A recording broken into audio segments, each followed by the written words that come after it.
Who's clicked?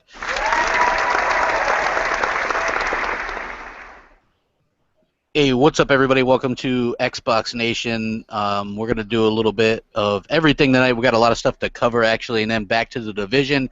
I want to take care of a little bit of stuff first, though. Make sure you guys check out the links in the description. Oh, real quick, before you go to the division, wait, I got to say something. Okay. I ain't twerking, crap. Okay. I heard that. I heard you guys talking when I was in the chat about, oh, we'll get some people up here. Princess is here. Let's get Nancy to twerk. Oh, you're talking about the Twitch stream, right? Like, I got my friend Grave, like, because he has really good internet, Twitch streams for us, and then Yes. you know, you can hear us all because my internet's not good, doesn't have a good enough upload speed to do that. Yeah, y'all were talking shit. Y'all saying, Yeah. well, the princess is here. Get us some views. So what do you need the princess for views? You just bet on yourself.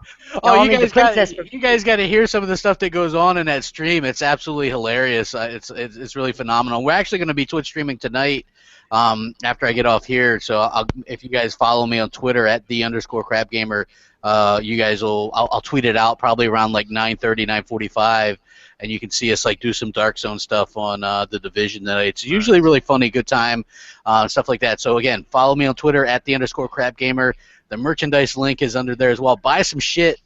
It's for a good cause, and also Jay Williams Graphic God, he has made this graphic, which now looks absolutely perfect, doesn't it, Jay Williams? I know you're probably watching this. He made Mooch's amazing graphic. He made Iron Wolf's graphic. He did the banners. He's done my Twitter stuff. If you have any kind of graphical needs, Jay Williams, the graphic god, and he knows Metallica. Yeah, that's what makes else him. Do you want? How does that not solidify him in the god name that it is? It's him surrounded by Metallica on his website. It's awesome. Yeah, I mean, the dude knows Metallica. He's like the head of their fan club and designed some shirts or something. I mean, that's just absolutely phenomenal. The guy's a good guy, and he deserves all the work. I know a lot of people are going to him for some cool stuff. So if you guys need any kind of logos or whatever, go to him. Absolutely, he's the man. So we got Rand here as well. Hey, Rand, thanks for stopping by. I know you're a busy guy, and you probably are pretty tired of podcasts, but I appreciate you doing one. Thanks for inviting me. I'm on the podcast world tour again this week, so. Nice. No, well, you know, people ask me, they message me, and they're like, "Hey, can you get Randall more often?" I'm like, "I'm trying to get him in there as often as he can make it," you know. So, and I know that you're got some stuff in the work for your million gamer score. You'll probably share that or when you can or whatever. Yeah, I just hit 999, well, 990,000. Oh, so, okay. I actually hit it with the new Hitman game. Oh, nice. Rand, let me ask you a question. All right, so how do you attack it? I'm just curious. Like, do you like snap the achievements and then just work your way down them, or do you play the game through, let the ones pop, and then go back in and then try to dig through? Because I mean, you do them in record time, by the way. So normally I would. Okay, so. Like I use GameFly quite a bit. At least I used to. I've actually bought more games for my Xbox One than I ever did for my 360, and it's because of the digital stuff, right? Right. So normally when I would get a game from GameFly, I would get it say a couple days after it came out. By that time, there'd be some good information about how to attack the game. Yeah. So then collectible guides. I would try to get as much done as possible in one playthrough as I possibly could in the short amount of time as I possibly could. Okay. The only times I really snap achievements is when I'm grinding something out and I want to see, if it's actually adding. Because that's the cool thing about the Xbox One achievement app is like you can actually tell if something counts because it actually moves the bar a little bit. I love that because you never knew on the 360 whether things counted. Well, let me ask you a question. Like, shout out to Maka, who does TXR with you. Maka 100%ed 1,000 out of 1,000 gamer score on the Division. And a friend of mine who's really close to 100%ing it said that he's probably not going to be able to because he said the collectibles are a pain in the ass. Yeah, I don't know. I have no idea what he's talking about. And what's your take on that? But there's not so much they're a pain in the ass. It's just there's a shitload of them. There's 293, right? And like so, you pretty much spend you'll pretty much it only take like 3 to 4 hours, but you're pretty much just running from spot to spot on the map. And to some people, that's not worth their time at all, right? I mean, they're collectibles. I mean, they give a slight backstory of what happened in the game, but it's not important to understand anything about the Division. So it's only there for busy work, essentially. So it's like... Are you talking about the phones and the Echo? Yeah, the phones and all that stuff. I mean, they're not important, but I mean, I want to get 1,000 in the game. That's all I got left in the game is the collectibles. I saved that for last. It was funny. I had so Saturday morning I wake up and I had a little bit of time, so I made myself as you know, Next Gen says I make a hell of a cup of coffee, and I made this huge coffee. I'm sitting there. I'm like, oh wow, my wife actually took the kids. They swim lessons, things like that. I'm like, let me play some Division. I never have the house quiet on Saturday morning, and Iron Wolf pops out. He's like, you want to do some missions? I'm like, yeah. I had a blast, man. And we were just doing side missions. What are they called there? The encounters and stuff. Encounters, things like that. Just like roaming around, and it was a blast, right, Wolf? I mean, we're laughing our asses off early. It was Saturday morning here. You know. Yeah, we're just basically farming, and it's always fun doing that. You know, upgrading our medical wings and everything like that. The game's got so many different aspects to it. That's what I'm trying. My point with this story wasn't to go nowhere. Is I do a lot of main missions and things like that with the core group of folks. But the Division's so in depth. It's got so much stuff going on that and it's fun to just like you say farm, just walk around and bullshit. So, but I don't think I'm ever gonna get close to the 1,000 out of 1,000. So that's probably not gonna happen. Yeah, well, you know what? I like that the achievements aren't terrible to get, at least some of them. Right. Like you go through the game and you can get a good like 400 or so just by like completing the game or whatever. And I actually enjoy that kind of aspect about it. I'm enjoying the hell out of that game. To be honest with you, that's more along the lines of what I had in for this generation, stuff like that. I just like, you know, for as well for what I can gather, like that world, like that constant world that's going, and that I just love that. You know what I mean? I like how it's done. It's very well done, and it's a phenomenal game. And I reviewed it, and people were like, "Man, he must be on Ubisoft's pay list or whatever." But no, it's just a really damn good game. Yeah. You know, I enjoy it a lot. I wanted to talk about a couple things. I one question about the Division with you. How come? Because I watch your Twitches. You know that. Yeah. And I just wonder why you're always face down, ass up. Well, that you know, what happened is. What had happened is we were actually at our friend Snipes. He's a level 30, so he's much higher than us. And he's like, "Hey, I'll carry you guys through these other missions." And we're like, I think at the time we're level like 20 or something like that. So the enemies are his level, you know. So they kill us like in a 1 bullet, 2 bullet. You know what I'm saying? So that's how. And it's just kind of funny. And to me, it's like, you know, you sit back, you have a beer, we're just all kind of laughing, having a good time with it. But it's really kind of funny, and you know, and I'm enjoying that aspect of it as well, just like the good times. And the Dark Zone just is bringing a whole other kind of dimension to it, in my opinion. Just I love that as well, just going around and kind of I hear it gets really serious when you get level 30 and the people in the Dark Zone, because right now and I'm surprised at the amount of time that we've run up against just a single person in the Dark Zone. You know, I would think that everybody would run on a team in there because you're in danger. Like anybody can turn, but I guess not everybody does. Like I've come across people before, they just leave you alone. Like I've never been fired upon first in the Dark Zone. It's always us that it's not worth going rogue in the Dark Zone ever. Yeah. Because you can get so much stuff by just running routes to the named bosses. It's not worth, because when you go rogue and someone kills you, you lose a lot of XP and money. Yeah. So, I mean, like, if you just get a couple friends and run the boss routes, you'll get a lot of purple drops and maybe even gold, and there's no benefit to ever going rogue. So that's why you see when you're level 30, we were in there last night for like 5 hours. We ran into a couple other groups. Nobody cared. We were, you know, people would help each other out with extractions because everybody knows there's no point in going rogue. We do it. We go rogue, and I tell the people I run with, I'm like, hold on, let's see if they at least have something first. Like, there's a couple of times like like my brother or somebody or Grave will shoot somebody, and you look, they have nothing on them. I'm like, there's absolutely no point. Now we got this damn skulls on our head. You know what I mean? It's just like we'll race over whenever we see somebody that did an extraction when they've called one in, and we're like, oh, well, let's see what they got, and then, you know, try to get them, kill them or whatever. And I love that. It's like very tense. You know what I mean? Like there was one time the other day we were streaming, we killed a couple people, took their stuff, and then they spawned in pretty close by and started chasing us. We had no health packs, no nothing. I was like, oh man, it's that guy, you know. And so they start chasing us for like 2, 3, 4, 5 minutes. It's very tense, and you're trying to get into some place and you can't because you're in combat. And it's just like very, very kind of tense. And I just love that kind of atmosphere and how they went about it. It's just I'm enjoying that game immensely. It's the first game that's really sucked me in that way since Skyrim.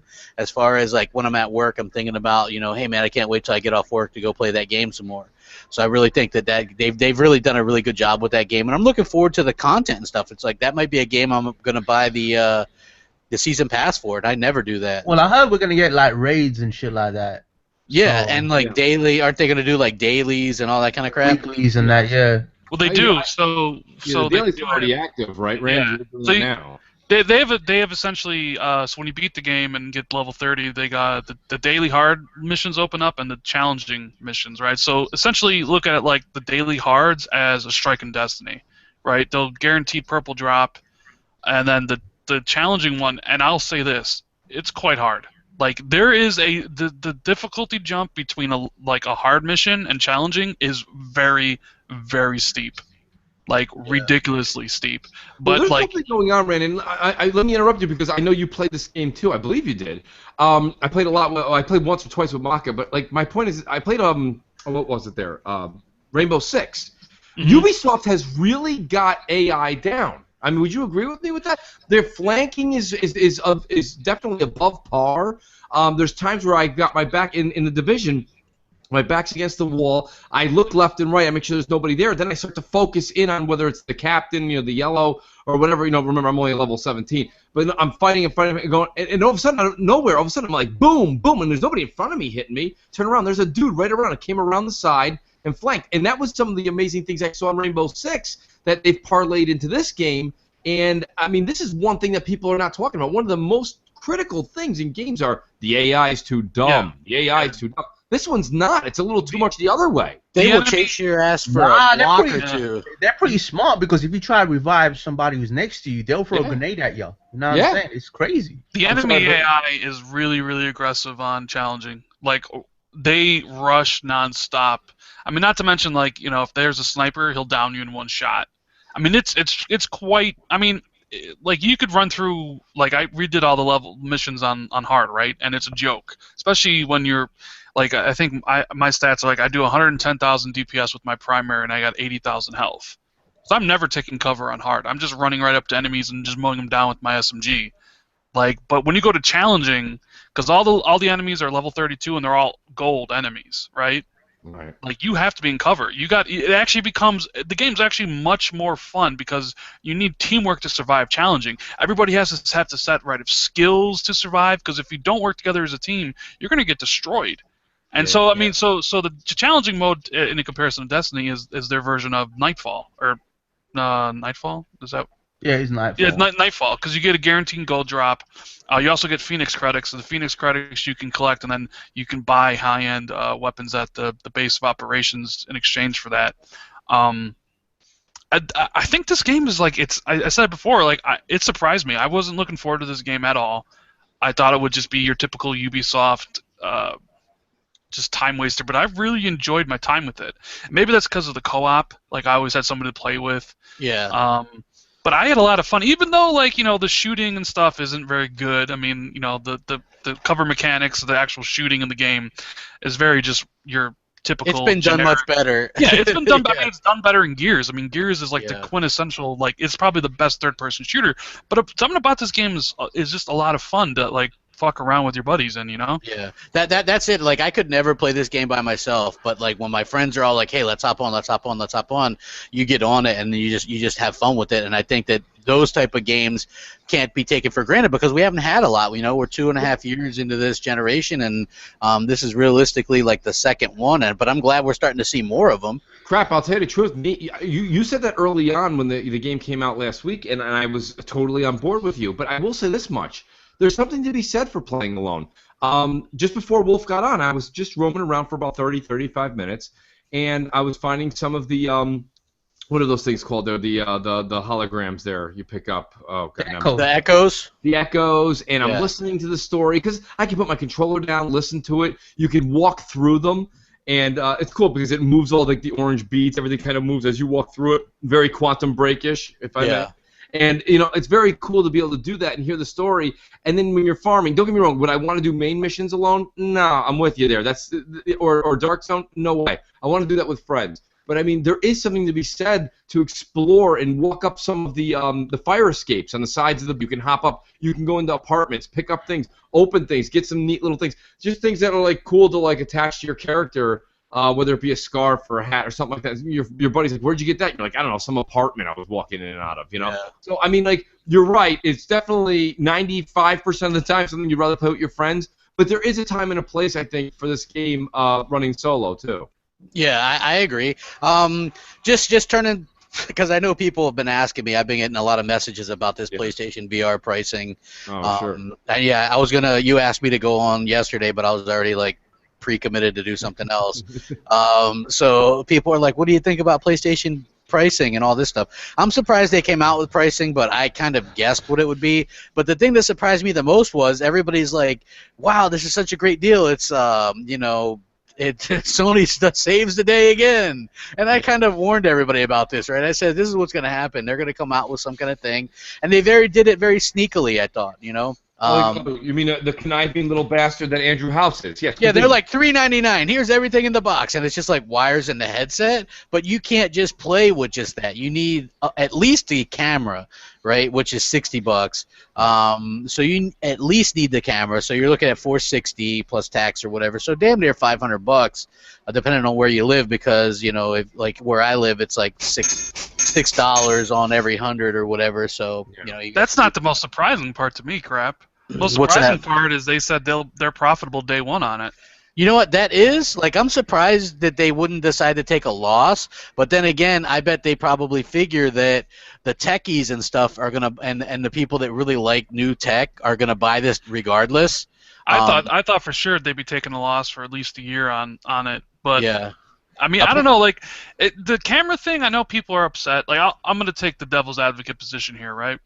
Okay, so I don't think it's a big of a deal if they don't include the camera, and mainly for this reason, because that thing, the PSVR, is only going to sell to the super hardcore PlayStation fans. Yeah. And the super hardcore PlayStation fans already have the camera.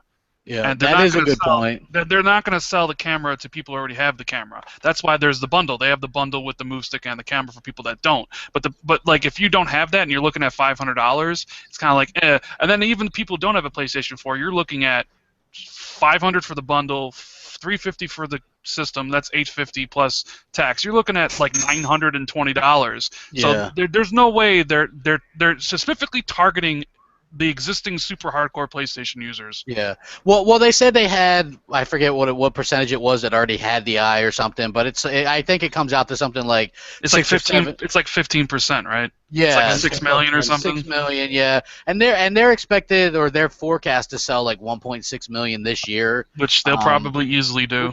Which if they have it available, I'll admit that if they have, they'll sell whatever they have available. I don't know how many they'll have available. They were originally supposed to launch this thing at the beginning of the year, Q1, and it's not launching until we all October. knew that wasn't going to happen. Come on. Yeah. They always say this. Well, the Xbox One might launch in May. The PlayStation 4 might launch in April. No. Systems never launch in the beginning of the year. It always launches at the end. They always say these things. Yeah. I agree. You know what? I like the pricing to me is a little bit odd. The fact that they're just kind of downplayed the camera thing, but I can get over that because you're right. They're probably going after the hardcore fans first. The move thing, right? Like all of a sudden those things I got one, by the way. If anybody wants to buy it from me, the price went up. So just hit me up on Twitter and we'll talk business. Well, but I just want to play devil's advocate to Rand's devil's advocate. Hey, hold on. I love this. The classic mooch. I agree with you, but let me explain to you why you're wrong. Exactly. Well put, Crap. I literally. So hey, let's Mooch, just. you're the butt man. You always got a butt. You're the butt man. At least I'm not Mark Sanchez. But the thing is this. Listen, but here, the funny part about this is that Rand. Let's just use your number. 1.6 million is the projection. I saw that by a couple of analysts, and that's if you do the math. 1.6 million failure. Not good. You can't have 40 million consoles out there and tell me, and it's projected to be at 53 million by the end of the year, and tell me 1.6 million is a good thing. 10 million 360 Kinects were sold out the gate. Okay. Well, so there's a big difference between the people willing to buy something at $150 and people willing to buy something at $400. Yeah. This is true, but we're also counting on the fact that we're all guesstimating, this is including the analysts, that the 10% of people or the 15% of people that have the cameras are immediately going to run out and buy this piece of shit. Here's the thing, there's no games, okay? And don't tell me that, I love it. We will launch with 50 games. Yeah, 49 of them are pinball and Zaxxon. We got to do is we got to know what the hell. When you have new tech, you're supposed to have new games, new experiences. Yeah. I've seen forget what we know. Okay, we know Jamie Moran. Shout out to Jamie. He's going to show us a couple of the zombie, the robot golf games we've seen a million times. But then there was another game that came out that looked like basically the Japanese version of Life is Strange. Okay, which is Life is Strange is hard to actually swallow for most gamers. Then you have to walk over and deal with the Japanese version of you sitting on a bench and waiting for someone to tell you to come over here, walk with me. And then you get up and you hold your move stick and you move 15 meters, then you talk to somebody else and a butterfly flies by. Listen, that's not what the American population wants. That's not what we're buying this for, okay? It's not what it is at all. Look, I completely agree with you. Like, if they sell 1.6 million, nobody would call that success. But the thing is, the price has to come down substantially for the general public to make it a success. Yeah. But even Oculus and Vive, they're only selling a limited quantity for it because they only know a limited set of people are going to buy it. I mean, you know, so they get the people, the hardcore, to buy into it. And, you know, your buddies, the IGNs of the world, are going to run that shit into the ground by saying how awesome and how everybody needs it. And then eventually, when the price comes down a year from now, 2 years from now, 3 years from now, you'll see if VR is really a success, because that's when the price comes down, and the people who make these systems a success or a failure will determine whether or not they want one. And the only reason, and I think that's a very good analysis on your part, Rand. The only part I'm going to call bluff on is that, just like with the Power Glove, I wanted that Nintendo Power Glove more than anything in the world as a kid. More than anything in the world. You have to admit, for that time era, that was as close to walking on the moon for a kid as it gets. It was. I did have one. And when I went, exactly. Then when I went over to my friend's house and I saw him, and I saw that he ended up with a rotator cuff surgery because he had to hold his arm at a 90-degree angle, I'm like, I don't want this fucking thing anymore. And so my point being is, by the time this thing gets to affordable, VR is going to be 3D TV, Rand. It's already going to pass us by. I went and I decided to spend more money on my television than I put in my man cave, and I opted out of the 3D and I went for the 4K. Well, okay, you know what? I kind of want to agree with you, but I don't, because there's a difference between the 3D TV stuff. Because if you go back and look when the 3D TV stuff even came out, even motion controls, none of the developers at all, not as like, yeah, there were some developers who were behind motion controls, but the majority of them hated that. They wanted that shit to go away. No game developers were behind 3D at all. None of them. Like, there was a handful of games that ever came out for it. Right. The vast majority of developers, the vast majority, are 100% behind VR. And that's going to should tell you all you need to know about it, because it's not just IGN and GameSpot and the media who's going to push this down your throat. It's not just the YouTube influencers and the Twitch influencers who these companies are going to give stuff to, who are going to be using it. I'm imagine Boogie's going to get one and he'll do a video on it and saying how awesome it is, or Angry Joe, or whatever, because you know that's going to happen. Shit, I lost my point. I had a good point too. I was trailing off there, but it was about the amount of publishers and things like that. Oh yeah, developers on board, essentially, it's all these developers. They're the ones going to push it beyond like the media and the influencers. They want VR to be a success more than anything, and you see it at GDC. Like, all these developers are behind VR. Hey, Rand, real quick. Who's all these developers? Let me tell you something real quick. Z Huge, if you guys don't follow this guy on Twitter, he always has some good facts, and he says here, he just tweeted out something a few minutes ago that backs up kind of what Rand's saying. When the PS4 was announced in February 2013, they had 126 publishers and developers on board. With PlayStation VR, they've announced 230 publishers and developers on board. So they went from 126 with the PS4 itself to 230 with the publishers and developers. And you wonder why everybody's banking on this, right? Yes. They are. Everybody is banking on this very hard. Because they feel it's the next frontier. They feel like Cliffy B made a killing on Oculus because he supported that right away. Like, all these they all want it to succeed. But like, I've never seen a product before. Even though I think it has limited appeal because of the price. I mean, it'd be a different story if VR was $100. Then I think it'd be a runaway success. But I think at the price point you're talking about right now, it has very, very limited appeal. I mean, if Microsoft came out with one for $500, I would kind of balk at that, because I'd be like, I wouldn't buy it. You know what? Let me tell you something. I would try it for $199. Like, $200 would be $199. I wouldn't even try it for that. To me, it's just a big gimmick again. Yeah. It's all a gimmick. And Nancy, I apologize. No, one of the main reasons why it's not appealing is because it's more expensive than the console itself. It is. Here's the problem. It's not only that, but who wants to put shit on their face and on their eyes and everything else? Come on now, and then buy added stuff. And plus, we live in an online world where people like to game with their friends. They like to play multiplayer. Right. Now, that's going to be no VR game that has any multiplayer so far. To me personally, if you have, please correct me. If you have, please correct me. No, but to me personally, Nancy and Wolf just said what I was going to say because they're the public too. We are the public, okay? We are the consumers. Exactly. Let me tell you something. I don't give a shit, Rand, if you gave me a list of 200 developers. By the way, of the 200, 197 of them are indies. Yeah. If you gave me the list of those developers that are on board with this, that does not have anything to do with how I spend my money. And let me tell you something. Let's go back to the TVs I agree for a with you second. on that. Samsung, It's also Sony, too, right, besides the money aspect. a bunch of TV companies went into this 3D thing, and the consumer spoke. They were like, "Fuck this, we don't care. We just don't care." Well, in fact, like same thing's gonna Samsung, they stopped producing 3D TVs already. You know what I mean? Yes, and the same thing's going to happen with the curved TVs. It's another thing they're trying. It's not going to work. My point is this: the consumer dictates what's going to catch and what's not going to catch. You guys like to use the iPhone as the example all the time. Everybody in the developers, the app people, the people who are going to make stuff, they were like, "Fuck that! It's never going to work. It's never going to work." But the consumers wanted it to work, and guess what? That's when they marked their ass and worked. Okay, and that's when they went and made these apps and everything else, when they saw that all the customers were buying them by the millions. 1.6 million, it's going to decrease next year. I don't care if the price goes down or not. You go to your friend's house, you're going to play robot golf for 4 minutes. One person's going to puke. One person's going to be like, this helmet's too tight. The other person's going to be like, is it daytime or nighttime? And who's going to have seizures? Well, that's the thing. I don't want to form an opinion on VR yet because I haven't tried it. I don't know. Yeah, I haven't either. I mean, wait. Also, Mooch, wait like a second.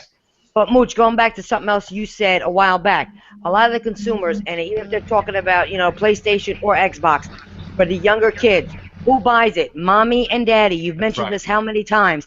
And they're not going to go out and put X amount of dollars on any of this stuff. No, not they're yet. Not. Well, you can't. If you're under 12, you can't play it. Right. All right. If you're under 12, why? Because there's something wrong with it if you're under 12 to play it. Which means if somebody has a problem, whether it be migraines or a headache or susceptible to seizures, they're not telling people that you can get a seizure from this. You can have TIA attacks from this. If anybody knows it's not only the headaches and the seizures and this motion sickness, but on top of that, parents don't want to buy this shit for their kids because they don't want their kids to have wires and shit stuck on their head. And I'm adult and I wouldn't do it. I wouldn't do it as an adult. I don't want this shit on my face. What's the number one thing we were told as kids? Don't sit that close to the TV. Now you got a screen in your eyeball. Listen, my point being is this.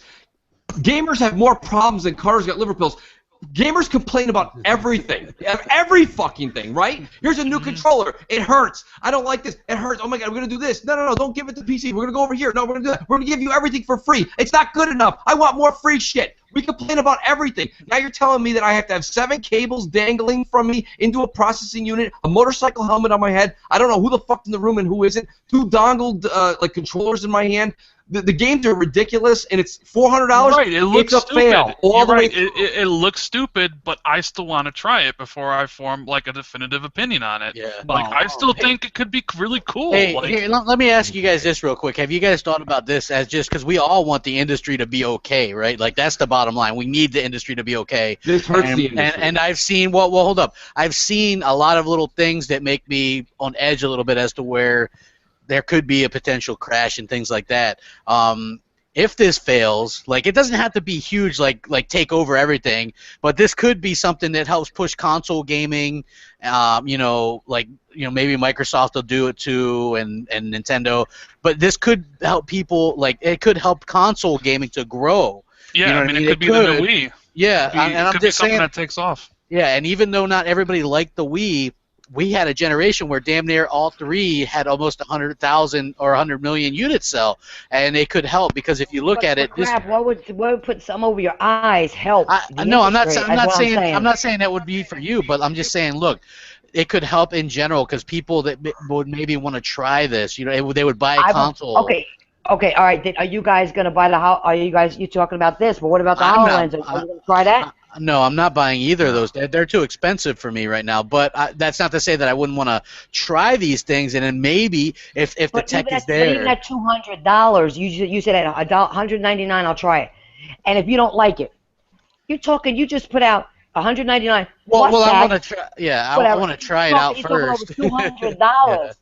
Where are you going to try it out at though? Well, apparently there's gonna be different places there. That you're probably gonna be able to try this out. I wouldn't recommend anybody go to a kiosk to try it out because I can only imagine. I could see people like wiping their balls on the visor and shit. Jesus Christ! Thanks for that image. But yeah, I agree. I agree. I wouldn't try it out in public either. I wouldn't try that shit out in public either. But I mean, it's totally different because like with consoles, like everybody knows what you're getting with the console. This is something completely different. Even motion controls, you kind of knew what you were getting, right?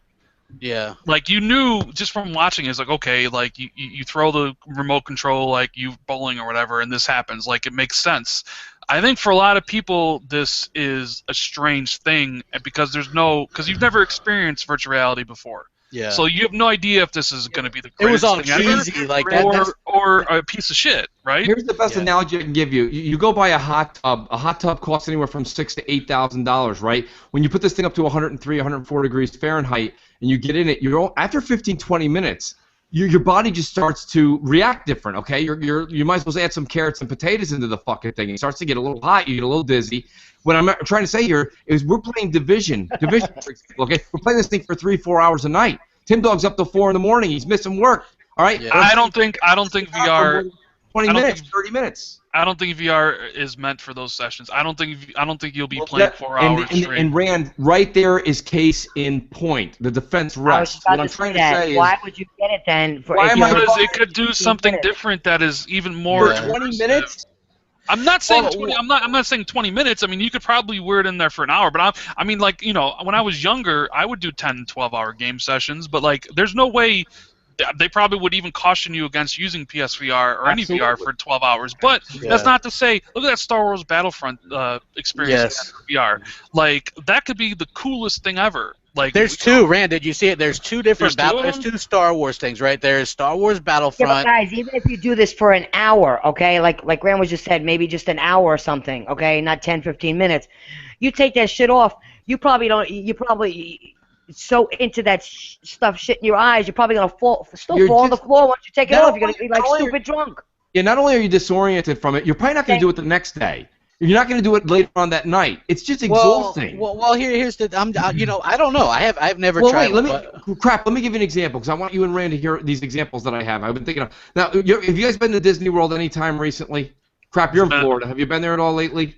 Not lately, but yeah. Well, they have Star Wars there now, okay? Now they have these Star Wars rides that you can go on, and literally you sit into like this little, it's like a small room, and it's mainly a big screen, okay? And it takes you, and the whole thing moves, and it's like you're in a starfighter, and you're really moving. It's cool, it's cool.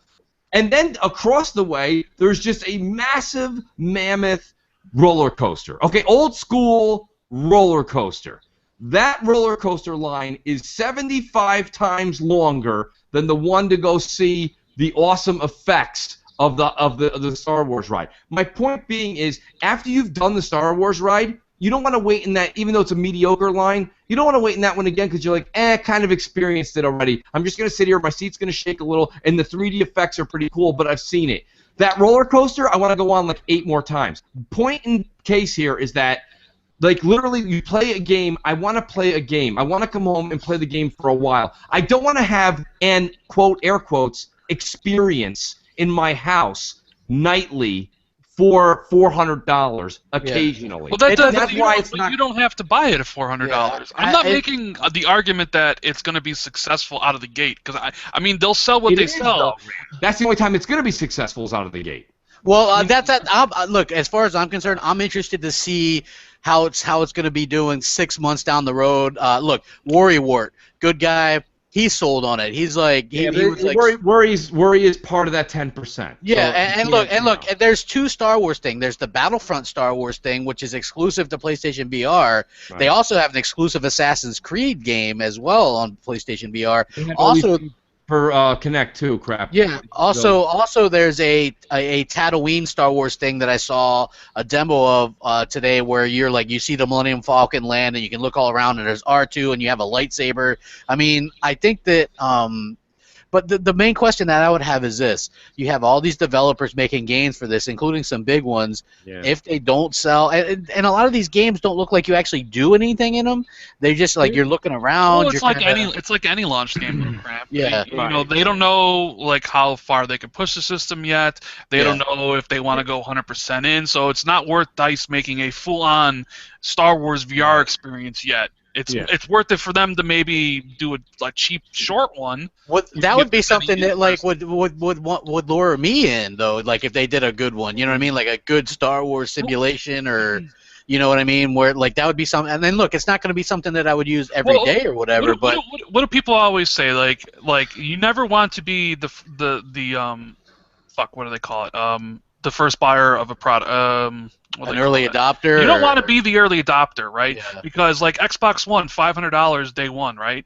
All you had to do was wait a year, and that shit was $400, and then more games, and then even wait even longer. The system's even better and has even more games. Like there's gonna, even the thing with Oculus. Do you really want to be an early adopter of that, or do you want to wait a year or two to see a better version of that headset come out with even better games? I have to admit, I told my friends. I think one of the main reasons that developers are supporting it because they know it's not really a high risk move. Because the type of games that they're gonna make, they're not gonna really spend too much money on production on these games anyway. A lot of them seem like party games or tech demos at first, but I think that what they're doing right now is setting up the market right now for the next generation, which would be much better because look, the closed off PS4 isn't really powerful enough to do VR in a very great way, but it is a price point that will allow people that already own a but PS4. It's not just gaming though. Sony did say that there's going to be other applications. Well, you can look. There's a cinema mode where you can watch media, movies, and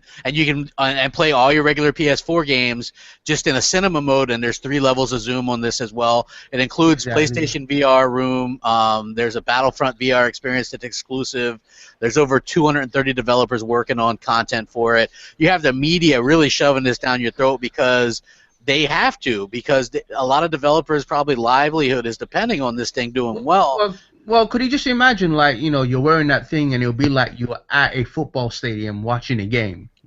Those are the sort of applications they want to actually do with this VR thing. It'll be interesting, but what's funny is I named this podcast, will Xbox One survive the launches of PlayStation VR and Nintendo NX? And the reason I named it that was because I fucking saw an article pretty much titled that today. That kind of made me laugh. I mean, of course it's going to survive those things. You know what I mean? Like, I just thought that was kind of ridiculous that they did that. But is this a very polarizing topic? Yeah, because if you look at IGN, they even did a poll. Are you interested in this? It was like 50. Split, right? Yeah, it was like 50-50. Yeah. So it's polarizing. Yeah, but again, listen to IGN. Only an idiot would listen to IGN. They get no. I'm just saying. But IGN is. Yeah, but to me, IGN don't mean shit. No, I mean, IGN's a piece of shit. The whole reason I'm pointing this out, Nancy, is just because IGN is mostly Sony fans, right? And they're split on it. So it's maybe not as cut and dry as what we think. Like, this isn't going to be for everybody. Obviously, I don't think anybody here is going to get this shit day one or anything like that, or at all maybe. But I'm just saying it's an interesting thing because,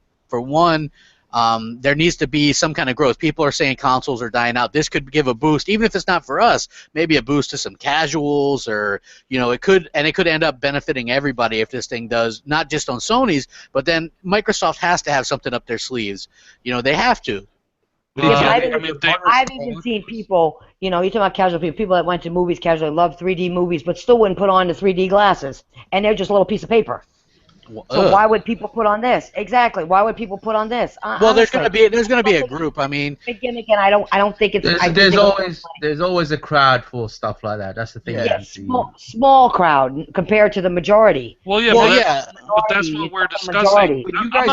I'm not saying like all of a sudden VR is going to be the be-all and end-all of video games. I'm not even saying VR is going to sell. But I know that's what we're discussing, and I know that. That's why I'm saying what I'm saying. It's just like I could see the possibility of VR being really big, but I also see the possibility of being like a flame out immediately. I mean, there's excitement, but then trepidation because nobody knows how people are going to respond to this new technology. Yeah, well, here's the thing. There's a stigma with VR, right? Because it's not like brand new. It's kind of like 3D had this same stigma. It comes and goes, right? 3D's been around since like the 1950s, right? And even though when it came back with Sony and the PlayStation 3 and stuff years ago, It was a different kind of 3D. People still associate, it's just 3D gimmicky shit, right? VR has been around for a while. I mean, there was movies in the 80s about it, the 90s. You know, the Virtual Boy, people remember sticking their fucking head in that thing or whatever. Terrible experiences, right? There's the stigma that they have to get past. Exactly right. The Virtual Boy, you said, people, you know, couldn't stand it. So why would they hop on this? Well, that was a really early on. I'm not like I want to. I know it's really early on, but it's the same idea. I'd be willing to try it in the right situation. Like if I had a friend that had it, like that, you know, not everybody like dipping their balls on it or whatever. But yeah, if I had a friend that had it, I would try it out just to see what it's like. I've heard that it's okay. I've heard that the PlayStation VR is actually really good, but again, graphically it's not that great. It'd be and again, like Rand, you probably know Microsoft isn't really. I said you seem to disagree with what I said with the fact that Microsoft maybe has something, you know, in store if this is successful. Well, I mean, it seems like their solution is that, you know, HoloLens. And I mean, they partner with Oculus for a reason. I don't think they have any intentions of making a VR unit. No. Now, with that said, if suddenly VR becomes the next big thing, and Sony's all of a sudden Wii levels, and like I could suddenly see Microsoft being like, "Fuck, we need in on this." But like I think they're hedging their bets. It's like, look, we're going to offer HoloLens, which is a completely different experience than VR, but at the same time, we have a partnership with Oculus. Who knows? Maybe when Xbox Infinity comes out, which would, you know, the next system, whatever they name it, maybe Oculus works natively with that system, and there you go. There's their fucking solution. We'll call it the Xbox Rift or some shit. Or is Craps like you know, Inside Man Xbox Surface? Xbox, dude. You know what's funny? Like we all laugh at that, but he said that there's a new controller with grips coming out, and then it leaked out that there's going to be a goddamn thing with grips coming out, like new controllers, right? So I don't know what the hell to believe. I mean, I don't know. If the next system's really called Xbox Surface, then I will fucking be like, all right, that dude's legit. Hit me up, bro. Yeah, I'll say the same thing, man. Like, damn, this guy, like, I can't believe this guy went out of his way to contact us, and you know what I mean, just to tell me this stuff. But or if there's a game, 60 games for $60, you know what I mean? I mean, that sounds really cheesy, but that would be pretty cool. I mean, but if it's all Xbox 360 games or whatever, or Xbox 360 and original Xbox games, I could see something like that happening. That'd be kind of cool because a lot of people have been asking for some original Xbox games, but maybe there's not that many that were actually that great. Let's just get back on a hand here, crap. It's eating me up inside. You got something like Kinect, okay, that was one of Microsoft's babies. Microsoft happens to be it teeters back and forth. They're either number one, number two richest company in the world, and they couldn't get enough in-house divisions, okay, to make enough Kinect games to interest people. Okay, it was a much simpler device. Sony's device really needs to be completely done by first party. They are not like Oculus, where you have all these third parties that can come in and do whatever they want because it's PC. My point being here again is Microsoft had a hard time when they grabbed companies like Rare and blah blah and this and that to focus directly on the Kinect. Sony doesn't even have that kind of extra talent outside of their 2 or 3 main focused developers, okay, like Naughty Dog. Well, apparently there's a VR version of Gran Turismo coming out, right? Gran Turismo Sport. Gran Turismo Sport, yeah. That's the only one, though. I don't know. Detroit, that's not from a first-party studio, right? My point being is that they're going to have a hard time supporting this. These other companies like Rockstar and not Turn 10, excuse me, but 2K and these other publishers, etc. Hear me out. They're working so hard to get the new games out that they have. They're not going to spend a whole lot of time working hand in hand with Sony to make these other games that they make $250 million on day one, to turn around and start making these VR. So Sony's really on their own here. They're in their own little camp which they set up. Not to interrupt you, Mooch, not to interrupt you, but I agree on that note. Why are they going to change it when they don't even know how it's going to sell, how it's going to work, what's going on? Why would these developers change their way of making games that are making them money to make something for a product that they know nothing about, whether it works or what's going on? That was a huge issue with the Kinect. That's why they just didn't get any kind of support. And now let's go back to what Rand was saying earlier today. Okay, I'm seeing something a little different than you guys. You guys are all seeing developers such as Cliffy B and these guys coming out, and they're all putting their hand up and vowing they're vouching for this. I look at it as almost desperation. Okay, once you invest in something, you naturally back it up. It's just the way it is. Yeah, obviously. So, right? So you've got these guys, plus you've got the don't listen. We still have not figured out why in God's green earth. Why in God's green earth IGN is so far up Sony's ass. We don't know why. Why is every gaming media outlet in California is up Sony's ass? Why? I don't know. They're technically closer to Japan. I mean, other than that, I have no idea why they're so up their ass. Anyways, besides that point, besides them, so you have the media pushing it. You've got these wacky developers, okay? You got wacky, like Cliffy B's no longer the Cliffy B of Gears of War 1. He's wacky developer guy. Yeah, who I did like his rant on Olivia Munn, though. He went hard on her. He did. Holy crap. Yeah, well, he really should because he's a developer and he knows a lot about her. No, but my point is that like the whole thing I'm saying is he doesn't know what the hell that's why I got blocked because I actually called him out on hey thanks for being a know-it-all developer guy and then you can make fun of he was making fun of towns. You called him a has-been. Yeah, I did call him a has-been. He's got to make fun of people to get limelight because he can't get limelight from his own career anymore. So he's got to come out and say these ravish, these ridiculous, these just insane comments on Twitter to get attention. That's fine. That's a different subject. But what I'm saying is that these are wacky people coming out and putting their hands up and saying. The other thing that's funny, too, is you've got the Samsung, whatever they're calling theirs for their phone that you put the goggles on. You've got the Google Cardboard or whatever the hell that's called. This is inexpensive. People kind of taking it and almost making mockery of it at this point. They're taking it, they're making the dumbed-down version that's much, much more affordable. This is where your casual market's going to go, not to the Sonys, not to the Oculuses. And Microsoft's very smart to let Oculus do all the leg. We've covered this. We let Oculus do all the legwork, and then if you want to put a game or two like a Halo proprietary on there for them, that's fine. Great, we'll enjoy the experience. This is just what I'm saying though. The reason I'm confused, and the reason I kind of just get so into it. I did a show yesterday, and I'm glad we're talking about it today. Is I'm not buying into this hype that's coming from the people that want you to buy it. Like everybody that Rand listed on his list of people are people that need you to purchase this. Of course the person who's invested in flour wants you to buy pizza dough. They want you because they own the flour company. Right. But my whole point was that like the motion controls and 3D TV never were going to be successful because no devs wanted to work on it. And the consumers didn't want it. Well, that was always a stopgap.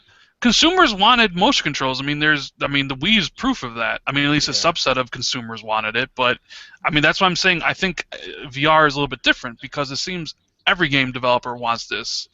And I'm not saying it's right or wrong. I'm not even saying if VR is going to be successful or not. Microsoft doesn't have anything to do with it. I don't understand how every game developer would want it when they don't even know what it's going to do or what's going to happen with it. And they're making money on the games that they're making now. Why would they go to a product that they know nothing about? Because I don't think because it's the next. This is the next big thing because whose opinion? Whose opinion? But VR's always been the next big thing. Not the majority public, not the majority public or consumers. It's not that's my point. Hey, hold on, guys. Here's what they're going for. They're going for the hardcore gamer that's online. It's the next big thing to those guys, not to the masses. Because look, there's only 17 million PCs that can run Oculus Rift. 17 million out of every PC. There's only 17 million. That's a very low number. There's only there's more PS4s in the world that can run VR than there are PCs. That's my point, crap. There's 40 million PS4 consoles out there, according to the numbers. And everyone's stomping their feet right now and talking about how 1.6 million is the big deal. We didn't talk about the fact that there's 40 million consoles out there and they only sold 2 million software pieces of Bloodborne. What I'm trying to say is, what are we talking about here? What is it we're really talking about? Are we talking about just hardware sales again? Because it's software that sells and matters. And we're only talking about 1.6 million units going out in the first 12 months. It's not a good number. It's just how many do they have? Because I heard like the whole UK only gets like 10,000. Yeah, I heard 15,000. Yeah, 15,000. Yeah. That's they're dangling the carrot. They're doing maybe what Nintendo did with the Wii. There's only so many out there. Mooch, come on. Don't go that route because like you're a business. You're going to try to produce as many of your product as you can. Because it's going to sell. Make as much money. Rand, let me tell you something. I honestly can't put anything past these sons of bitches. Sony, listen, they came out yesterday and told people to buy a box for $400 that if you take it home as is, okay, that's not how you do propaganda, okay, that's false advertising. If I take the box home and my son wants to play it, I could not play it as is. Right, Okay? but they're not selling it to you. They post it all the time. Luke's full on hot Actually, on they it. are selling it to him. He's buying it for his son, so if it's a family Right, thing, right, he'll be able to play. Period. No, but Sony's not targeting someone like Mooch who doesn't have a camera and who doesn't play on the PS4. Sony is targeting the fucking hardcore PS4 users who play the 50 hours a week, who buy everything immediately. I can tell you right. Yeah. Is that enough? Once again, they put out a number only what, 1 million or something, or 1.5 million. There's over 40 million out there. Yeah, Right, but That's not a number. they're That's trying to get. horrible. I bet they're trying to get probably between 3 and 5 million. Oh, yeah. You know, I mean, that to I them don't that think would they're probably gonna be. get that the first year. Well, look, they're I going to don't get the think people so. like It'll- Omazio, right? it'll lose This guy, money. they're going to get they're going to get the neo gaffers too, right? And They're- for Gears, they're going to get Look, these people. Look, I agree with everybody here who says, like, yeah, 1.5 million is not a success. Like, obviously not. Like, VR needs to be well beyond, like, that number. But what I'm saying is, like you can't judge, this stuff on its first shipment, right? Because, I mean, look, it's an add-on. It's an add-on for a system. In the history of video games, add-ons do not sell very well. They Yes. never have, Yeah. right? People would rather buy the PlayStation or the Xbox One and they can play 500 games on it. Like, nobody even wants VR for a specific game. I mean, maybe someone wants it for the res stuff, but most people want VR because it's something brand new, just like Kinect. Who wanted a Kinect game? It wasn't a Kinect game that sold Kinect. It was the actual experience of playing a I game wanted to without... smack those balls around, dude. I was like, I whack, never, whack, whack, I whack. never wanted to connect, and I don't have a Connect game. I never wanted it up front. I got a shit Right, ton but I'm not talking about like us here specifically on the Right. panel. Like, it's just, you're right, Mooch. If they only sell 2 million units, then fucking VR is dead in the water, right? But they can only produce.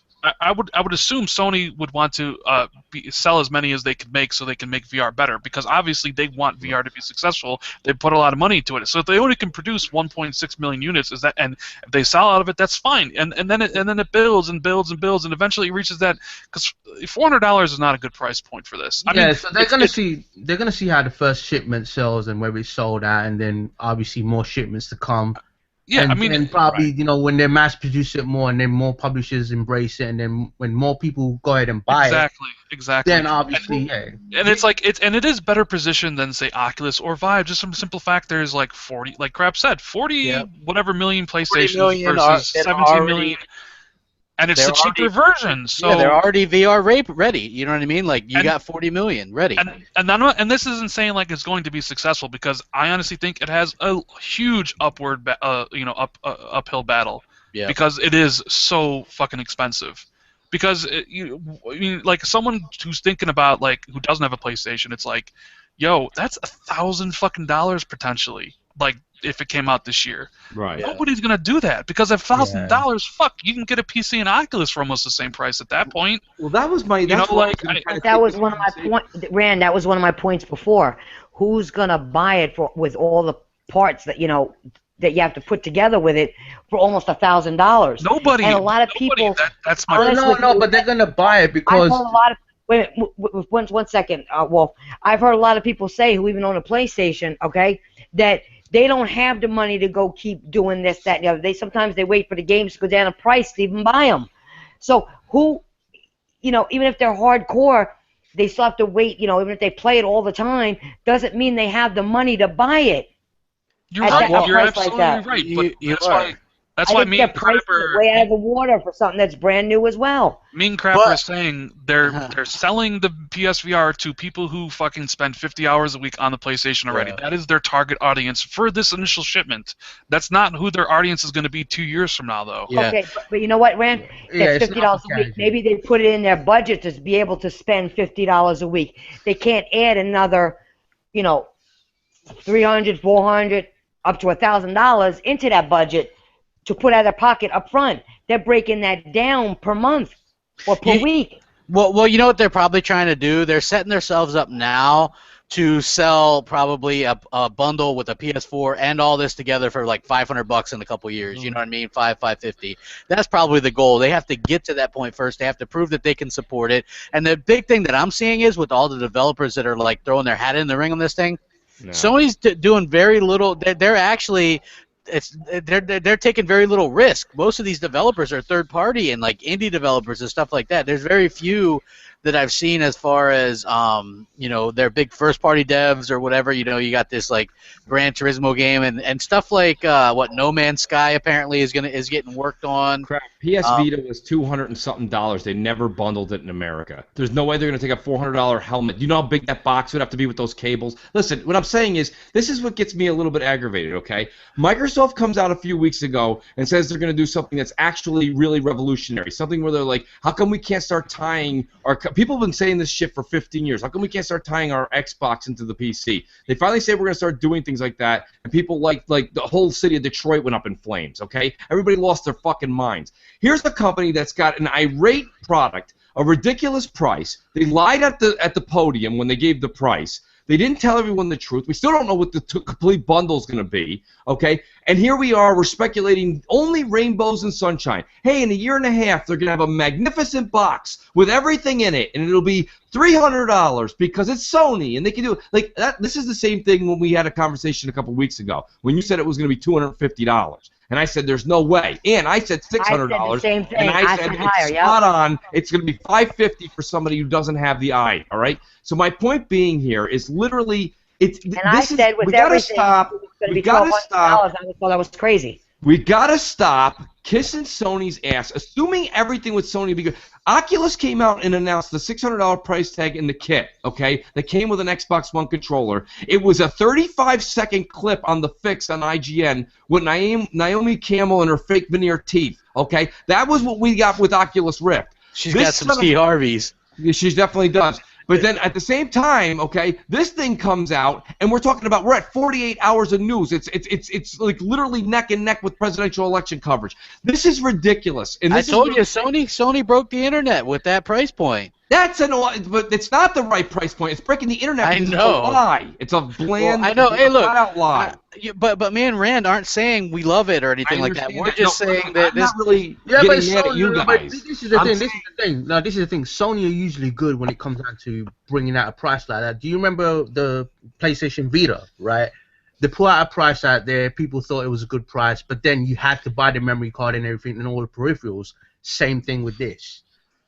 You know what I'm saying? People are not thinking about the camera. They're just thinking about the $399. That's all they're thinking about. Right. But Wolf, they need to stop at putting that out there. Yeah, but Wolf, they need to stop false advertising stuff and say, well, if you want to do this, this, and this, you still have to buy this, this, and this. Well, they're probably going to have the blueprint, defined blueprint in the bottom. They're probably going to have that, but the thing is, it's down to the audience whether they want to buy it. Sony's done everything this generation. But they need to stop.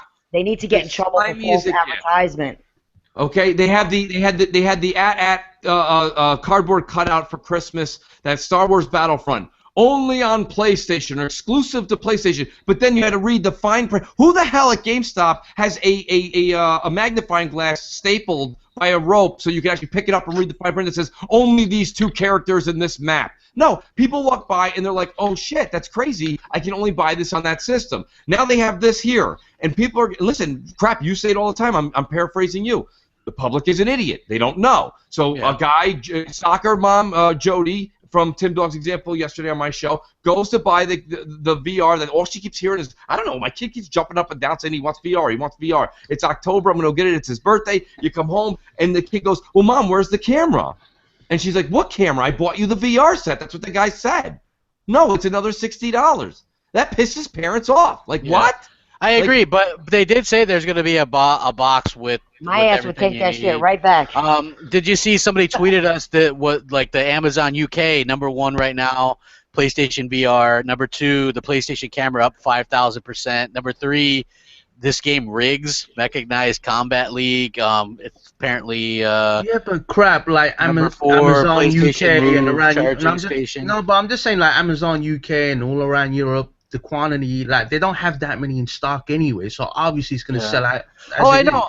You know what I'm just saying? Like it'll be. Don't you? I mean, look, I'm not getting this, but don't you think it's just a little bit? I don't know. Like the reaction is a little bit different than I thought, because I thought just like you guys did, probably we wouldn't see this type of reaction, but here we are, just like seeing an incredible reaction from people. You're shocked that people in the media are backing it up? Well, I'm surprised I'm that so not. many people are like, "Hey, I'm getting this." Well, wait a minute, Crap. The people you're talking to are, like the people like Worry and them that are excited and they're in on it 100%. That's fine. That's not the mass media.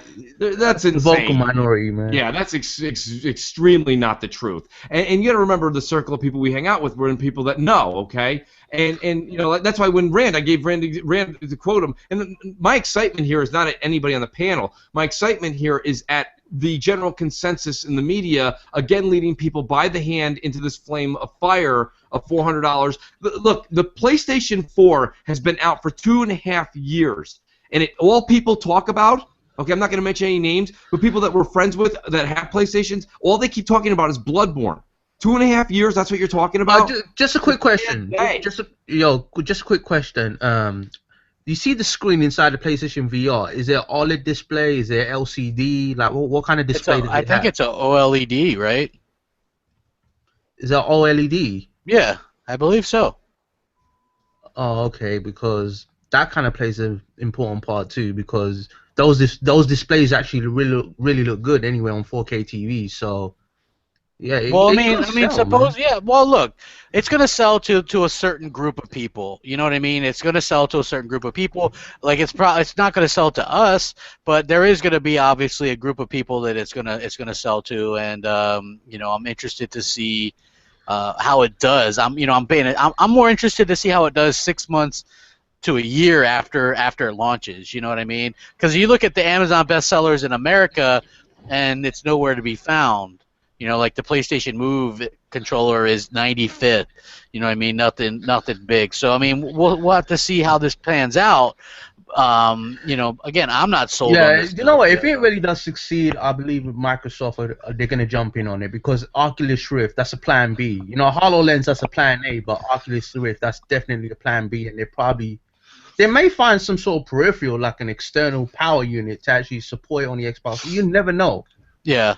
I agree. I want to change the subject, since this is kind of like a very polarizing topic, to a little bit of to something else. Microsoft came out and announced cross-network play, right? And here's the interesting thing: they didn't mention PlayStation 4 or PSN or any other thing besides PC, like cross-network play with PC, right? But they're like, oh, we're open to other networks too and other consoles, right? So they kind of nudged Sony right there. And Sony in the past has says, oh, we're totally open to this. And I believe it's one thing, I think a lot of times it's easy to go, oh, well, I'm open to this, when you know that will never happen, because the other party would never be okay with it, right? Microsoft would never allow anybody to mess with Xbox Live in the past.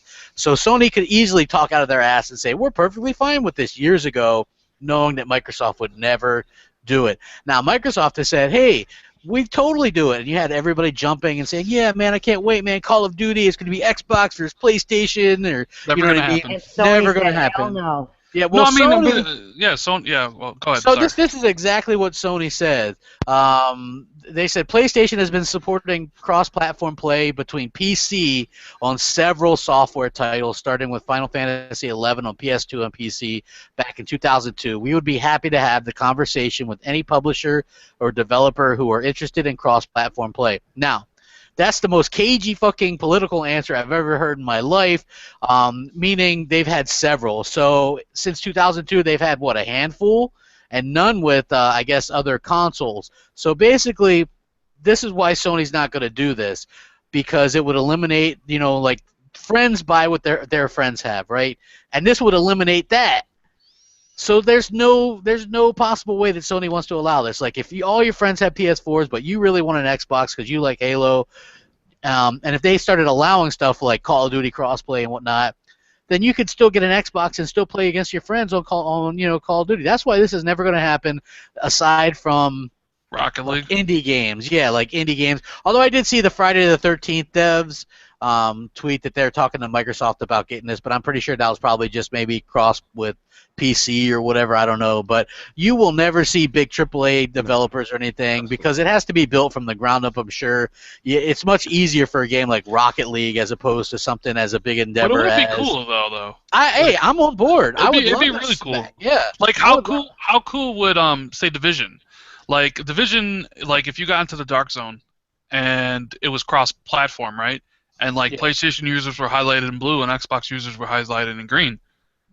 It'd be like fucking Mad Max in there. I mean, it would add something cool to it. I mean, I honestly don't think there'll be a handful of games that support this. Like I think Rocket League will. I think eventually you'll see Rocket League cross-platform play, Xbox One, PlayStation 4, PC. I think that'll happen. Yeah. It could. It definitely I don't know, could. man. You never know. But, all I can say is a huge industry move by Microsoft, by opening up this service for cross-play. But there's many other hurdles they have to jump to achieve all of this. That includes, Sony themselves, EA, Ubisoft, and Activision. Now, you could look at it from different angles. Now, the way I see it is it could be a business strategy because you know how people want to say, oh, I want to buy a PS4 because that's where all my friends play. Now, with this cross-play feature, if it does take full effect, they won't need to buy a PS4. So it could be a business move, like a business strategy. What do you think? I mean, I don't know. I kind of see your point, but you also want to be in parties with your friends too. I seriously doubt there'll be cross party play where you could be in a fucking Xbox Live party and then I can invite someone on the PlayStation 4 to be in my party. You're still gonna be at the system that your friends play on. So you think it will just be for matchmaking only? That'll be it. And it's not. I honestly don't think many games are gonna do it because it actually doesn't benefit Sony in any way whatsoever. I don't So you think it will benefit Microsoft more because it could be yes, because honestly, Microsoft is not the market leader. The market leader, Sony being the market leader, has this doesn't help. This only hurts them. Microsoft has everything to gain from this because then they can pull from Sony's user base to populate their games and stuff. This all is Microsoft. All of it is it's everything's for Microsoft. Sony gets nothing out of this. That's what I'm saying. It could be a business strategy. No, Sony answered very crass, and they were their usual typical shitty selves. They immediately responded with something that said Sony's response to Microsoft, semicolon, and then it wasn't in quotes, but it said we've to Microsoft, we've been doing this since 2002. Basically saying we've been at this party for a while. Glad you got here. Well, that's what if I was writing PR for Sony, that's exactly what I would fucking have them say. Because there's not going to be any more pushing because Microsoft never mentioned Sony and Sony never mentioned Microsoft. So what Microsoft really did was they wanted Sony to sweat a little bit. They did mention Microsoft because Microsoft made the comment, so the response was to Microsoft comment, so they're answering Microsoft. No, but Sony never actually says Microsoft.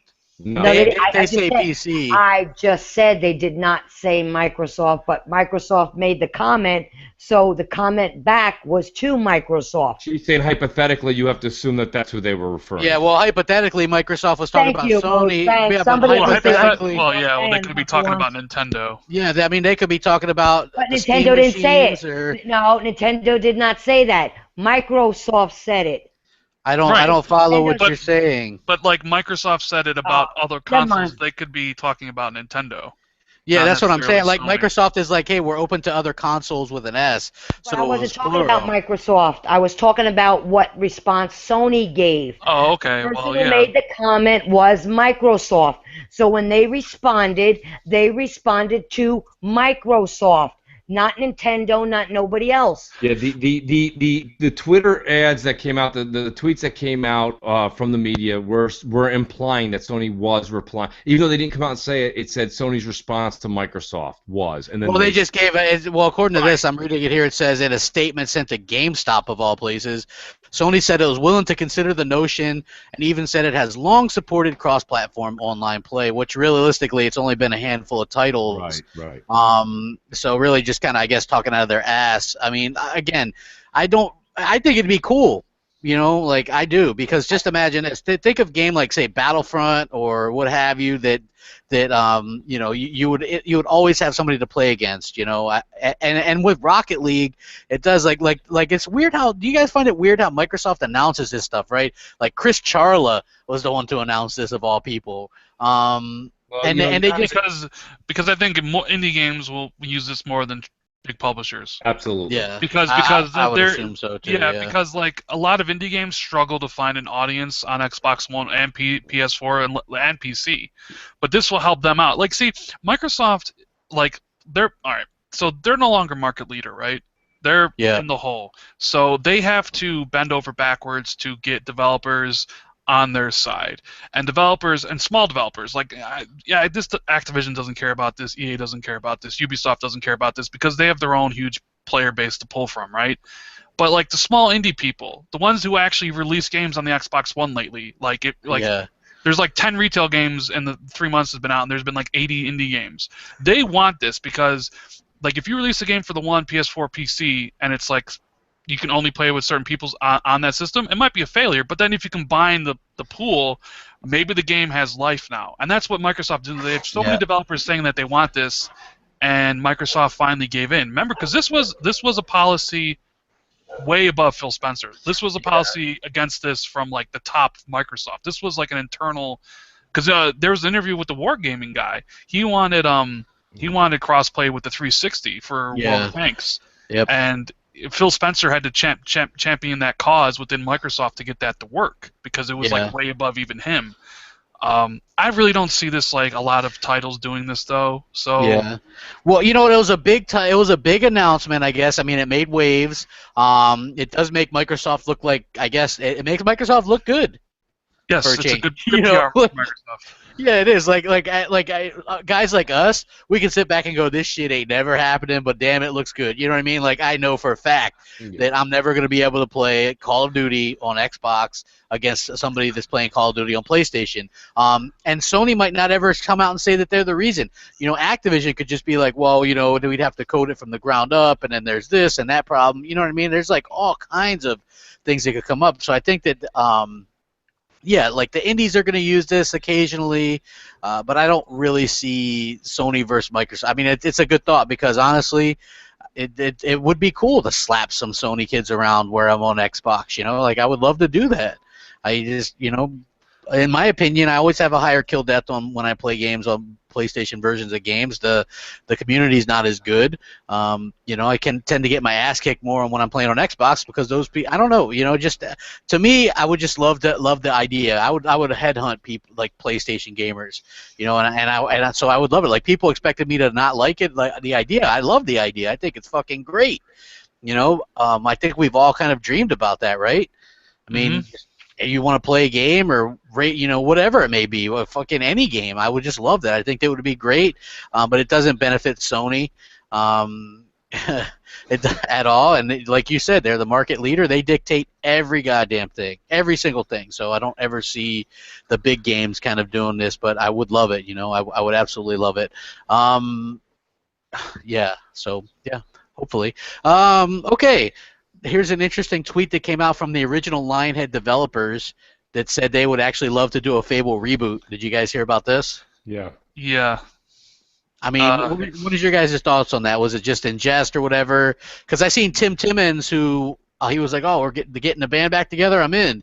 You know what I mean? It was just really cool. That's one of the good things about social media. Like, there's a lot of bad parts about it, but I also think that it's stuff like this. It's really kind of cool to see people like jump in on this, and just like reboot it. But so have they officially shut down Lionhead yet? It like looks official. Because I thought according to UK law they have 30 days. They do have 30 days. 30 days to counteroffer or whatever it is. But it looks like it's still happening, Right. But here's the way I was sitting on this. I said, well, I wanted a Fable 4. They have to just reboot it, and we would have never got that if Fable Legends launched, because they would have had to support that for 5 to 7 years like their original plan was. We have more of a chance right now to get a new Fable game, a true Fable game, in the next few years than we would have had Fable Legends launched. I mean, what is your guy? I would love to see the original people get together and just reboot Fable. Like, these are the guys that worked on the first one, which many people look at as the best one. I liked it a lot as well, but going back, and even the anniversary version has a lot of loading screens, I hate that. But like, I would love to see them do it with the new technology. I think we all wanted to see a true Fable RPG on next gen. I'm like, that's what I wanted to see. I think we were all a little bit disappointed with Legends when we heard about it, even though it was kind of a fun game. I mean, what is your guys' thoughts on that? Would you be into a reboot? And Fable was never my thing, but I would say this much: if they did a reboot with the original developers, the original concept, people who conceived the damn thing, I would definitely take a much closer look than I would at what Legends was going to be. Yeah, I mean, I played Legends. It's they should have just used a new IP for it. Like then, not. I think they saddled it with the Fable legacy on it. But I mean, Fable Reboot. I mean, I'm trying to think how that even be or look or play. Like, I don't know. I mean, they only made 3 Fable games, right? Fable 1, Yeah. Fable 2, and Fable 3, and then it's like, all right, reboot. It's. Yeah. I think they're just kind of like, hey guys, don't let us go, please. We reboot Fable. Nobody wanted a Fable reboot. They wanted just Fable 4. Yeah. I mean, I guess Fable 4 could have been Fable 1, but who knows? Maybe Sony will hire them all and they'll do like a pseudo Fable reboot for Oh my god! PlayStation 4. What a fucking slap, man! That would be like absolutely ridiculous. Because Sony was already like, "Hey, we're gonna hold a job fair for these guys." You know what I mean? Like Sony just loves. Monday came and went, and nothing from Sony. Nobody from Lionhead being like, "Thanks, Sony. I'm so glad." Well, I think Microsoft was they kept most of the people who actually mattered from Lionhead, and of course. and the people that lost their jobs were the ones, it's just one of those things where it's like good PR. Microsoft's done it to some of the Sony studios when they had problems. I mean, it's just like I mentioned before a couple podcasts ago. Most of these guys in the industry, they know each other. They're all friends. None of you don't want to see your friends lose their jobs, Yeah. So if they hired a couple of them, then hey, congrats. But I seriously doubt they hired that many. Yeah. Well, I remember Phil tweeting out something like that when Sony laid off people from Sony Santa Monica. He's like, we're always hiring, blah, blah, blah, you know what I mean? And I remember thinking, hey, that's a good gesture. Like, Microsoft has done a real good job, and they still get a lot of hate. They've really tried to, even though I'm not a fan, right? I'm sure they thought we're going to get some mostly good, positive feedback when Quantum Break was announced for PC, and then everybody's getting a free PC version and all that free shit, right? And then I had to be a dildo and fuck that up for everybody. But it's like they do all this good stuff, like what I guess could be technically pro gaming, is what you could consider what they're doing. There's no parity clause. They're open to anybody using cross network play, cross platform play, what have you. There's free publishing from indies. You know what I mean? They keep doing all this pro gaming stuff, and they're still getting more hate than any fucking console or anything that I've ever seen. I don't understand. I don't know what they have to do to actually get back in good graces, if they ever were. I'm not sure if they ever really were in good graces or not, but I would hope that people would realize what they're doing, and even if you don't agree with everything, they're really trying to. They're trying, is what I see. Yeah, Microsoft is trying. They've tried really hard since 2013 to change around the image and the perception of Xbox. I almost feel like they've bent over backwards to accommodate gamers on the system. Yeah, I mean, look, you complained when they took out the damn achievement app, and now it's And 2 days later, it's back in the next build. Yeah, right. That was strictly. I'm not saying. No. I'm not taking. Oh, credit please, for that. Bullshit. I am not taking credit for a million that. gamer score, and then they take. I gotta say though, man, I didn't like when they moved it myself, because I like the little bars going up. You know what I mean? Like when I'm trying to get something, and that it's tracking it. That's like one of the things that I enjoyed best about it. And I'm like, man, this sucks now. Like, do it both ways. I enjoy that. So yeah, I mean, I think that's mostly you. Like Mike listened and put that back or whatever. But also, it looks like the Windows 10 apps are coming this summer. I also heard it from someone else that it looks like we're going to get the stream gameplay directly to YouTube on the Xbox One this June. This summer as well. So I've heard that from somebody, I can't say who, but they said that's going to be a thing. We both know the same person. Yeah. Oh, you heard it too. You always say that. I can't tell you who. I can't tell you who. I can't, because he's legit this time, Nancy. Yeah, he's legit. I've heard it too, and I tell you. I'm not saying. No, I heard the same thing, but what I'm saying is that every time Crap gets news, I can't tell you who. I can't tell you who. Well, I don't want to get people in trouble, is the thing. You know what I mean? It's like if you have Crap, I'm just busting your chops. I know. But it's true though. I would never want to or because some people will come to me with information, and I just to share because I have kind of a large audience, so it's always interesting when that happens. But what do you guys think about the Windows 10 apps and stuff? I mean, is that a big deal, or are you just like? To me, it sounds like there's going to be a lot of like really shitty like phone games and stuff. Like, I don't know. It's not. Or are they gonna have Office and everything like that? A Microsoft. I don't Office? think so. I think it's just going to be like. Well, we got Deep Voice phone, Iron Wolf back in here. phone games are only fine for me when Do I have a deep voice, by the way? Is it deep? Yeah. You sound real deep right now. He's like, hey, I'm Iron Wolf. Yo, what up? Yo, hashtag facts.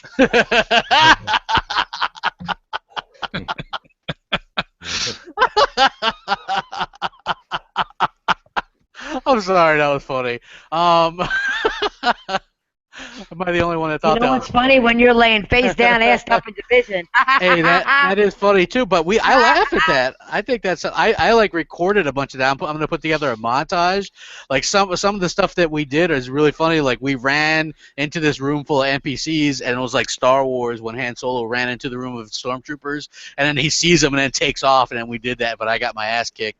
So it's really funny. But we do have a lot of good times with that. I just, you know what? I don't think that these apps thing is that like this stuff isn't really exciting to me. Just I don't know. Yeah, because you never know what you're gonna get. It's gonna be a bunch of flappy. I mean, I don't know. Microsoft has to curate that stuff because there's a bunch of bullshit on there now. I mean, I can see why it's good for developers because they're like one thing you can make the game and it's for Xbox One, Windows 10, and Windows Phone. One simple process. I mean, I can see to developers that's like wow, that's. Yeah. You reach all those people on the one plus Windows 10 plus Windows Phone, even though there's not many people on. Like I could see that as like. I have a Windows Phone. So I'm do rocking I. that shit. Yeah, man, I'm rocking that shit, man. I'm like, hey, people are like, can you Snapchat? I'm like, no. Like, can you do this? No. I can go to Twitter though. Hell yeah. You know what I mean? Like as long as I can do that, I'm happy. I think they did finally update it where I can watch like Google Hangouts now because before I wasn't able to do that on the phone. Like it would say not supported on this device, and now I guess you can. So I'm pretty happy about that. I think that it's pretty cool. So I wonder if keyboard and mouse support will be coming at the same time then. I would assume so, and like what do you call it? Maybe that Cortana crap. People are looking for that. I mean, that to me is depending. Let Mike Ybarra come out and do a segment on it or talk a little bit about it the month before. But that's the real game changer for me as far as that goes. If we can say instead of saying X1 blah blah blah, saying Cortana is Crapgamer on. And little pinwheel Spence says, "Yep, Crapgamer is on. Can you set a reminder to play the Division at 8:30 tonight and send him an invite? Sending him an invite at 8:30 tonight. It's like that's a game changer for me to be able to talk and make appointments. Or one of the things that I'm just starting to do with built-in secretary, Mooch. Absolutely, Scratch does things with the community calendar to be able to like say, Cortana, check the community calendar. Is Scratch playing blah blah blah tonight? And we're all supposed to be jamming out the you just make arrangements, make appointments. You can set a message to go out. Like a friend of mine, okay, who's got he's got 3 kids, and he's always like, you never know. He can get on sometimes at 9, sometimes 9:30, sometimes it's 10:30, and I'll say I'll just say, Cortana, send this message to, I won't say his name, and then at 10:30, and it'll send it, and then that way it'll ask him and prompt him. I don't have to sit there and remember or this and that, or maybe he forgot, and you can get a night of gaming in when you normally wouldn't have. Maybe you both wouldn't have contacted each other. It's just something that we can do on our phones that I think will be very useful for a system like this where it's such a social environment. Yeah. I'm looking forward to the Cortana thing a little. You got Grab your mic. It's bubbly. It's bubbly, huh? Yeah. Yeah. All right. You guys talk amongst yourself. I'll be back. All right, thank you. We should play some background elevator music right now. It would be great. Take over the show, Mooch. Remember when Crap took over your show when you dropped out? And he was like, That's all right, true. Yeah, that's he's my the show. Crap show. That was his Xbox Nation featuring the Mooch. And actually, we lost Iron Wolf, too, because Iron Wolf had to reset his mic. The one thing that I just want to stress out again, and Rand, this is you too, is that nothing that I said during this podcast is to anybody on the panel. My frustration comes in with a lot of these subjects because Microsoft, in my opinion, in the last month has done amazing things. Okay, I thought what they did with PC was good. I have no problem with Windows 10 being something that they want to build and grow, and they want to merge with Xbox One. To me, that just makes it I feel like the brand is getting stronger. I feel like Microsoft wants to eat up 2/3 of the community, being the three being Microsoft, Sony, and PC. And all Microsoft got was shit for four to 6 weeks. And Sony comes out with, even though it's less, even though it's less than its competitor, it's still an overpriced unit. They flat out lied to the consumer, and then we had to find out and piece it together later. It wasn't hard to piece together, but nonetheless, it's false propaganda. The games look subpar at the very best. Some of the crappier games on Oculus look amazing. Not even their big guns. Their big guns blow Sony's thing out of the water. Sony's come out and said that they're going to be a medium-type virtual reality machine. And I totally get what you're saying. I totally get the point where you said, listen, Mooch, I'm trying to tell you that it's going to be that 10%, and I'm with you. I'm with you on that. But that number, there was that 10% of people that liked 3D. There was that 10% of people that liked other gimmicky items like Virtual Boy and Rob the Robot. But it didn't last. It didn't have that longevity. And this thing happens to have more problems than most, not just cost or Sony's false advertising. We'll get past that in a few weeks, or in this case, just a few hours, because the media is not going to talk about it. But what the biggest problem here too is the fact that people don't like to wear things on their face. I don't think that people want to have that kind of experience at home on a nightly basis. You have to remember, Rand, let's say you said you tried it on. You said, I need to try it. Okay, let's say you try it, and let's say you actually love it. You love it. You don't like it, you love it. Right. So you play it for 2 hours, and you call me up, you go, you're out of your mind, Mooch, this thing is fantastic. Next night you play it again for 2 hours. Now it's Friday night. It's a Wednesday, you got it, it's Friday night. I Rand, I hit you up. Are you going to play some PSVR tonight? And you're like, no, bro, not tonight. And then Saturday, no, I'm not gonna stick this thing on my head. Yeah. I don't mean to cut you off. I really do apologize, but I have something to take care of. I didn't know we were gonna run this long. Okay. So unfortunately, I have to go, and I know Crap's not here, so tell him I apologize. But I just wanted to do 4 shout-outs before I run, and whatever. Just tell Crap I'm sorry. Sure. Black Tiger, Wrath, PMS Jordan, and HP North. I just want to do some shout-outs to those guys, and I do apologize, but there's some things I do have to take care of, and I didn't realize we were going to run this long. That's no problem. I'll let Crap know. All right, thanks, and I didn't mean to interrupt you. No problem.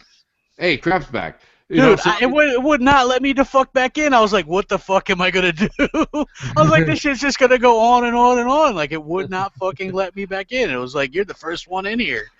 I was like, Jesus Christ. That's all right. So, Rand, what do you think? I don't want to talk the whole time. What is your take on, do you see the frustration where... No, I get it. Puts in a box, everyone just applauds? I get it. Okay, it's kind of a microcosm of the whole gen. Whatever Sony does, whether it's right or wrong or indifferent, they get praised for it, and whatever Microsoft does, whether it's wrong or right, they get shit on. And it was the same last gen for the most part. Everything Sony did was they got shit on. Everything Microsoft did for a while, it was I get it. And I know VR is this weird thing. It's just something that none of us has ever experienced. And you're right. I could totally get it, totally love it, but then only really like it for 6 hours. That's right. A very good possibility. It's just that it's that thing's I would want to try it. I really think VR could be really cool. I'm not even saying the current stuff, because the current stuff is we mentioned before, early adopter stuff. I want to wait till there's actual fucking games. Right. 2nd gen games, 3rd gen games for that stuff. The headset's better, version 2. That's when I'd be more, when the price is down. That's when I would want to jump in on it. I even look at augmented reality, the HoloLens. When I've seen the tech demos, the tech looks fucking great, right? Yeah. But the games look like shit. Yeah. The whole Young Conquer demo. You don't like Young Conquer? Come on, man. Okay, but here's the thing. Young Conquer, the way it actually is, that looks cool. The feeling you put that on and, see it on your couch and stuff, great. But as a game, that game's going to be garbage. Yeah. It's just the tech demo kind of blows. It's the same thing with Kinect. When I first saw Kinect, I was like, dude, you can do that shit with your body as a camera? That's pretty cool. Of course, the fucking end result of reality was it was a piece of garbage that didn't track properly.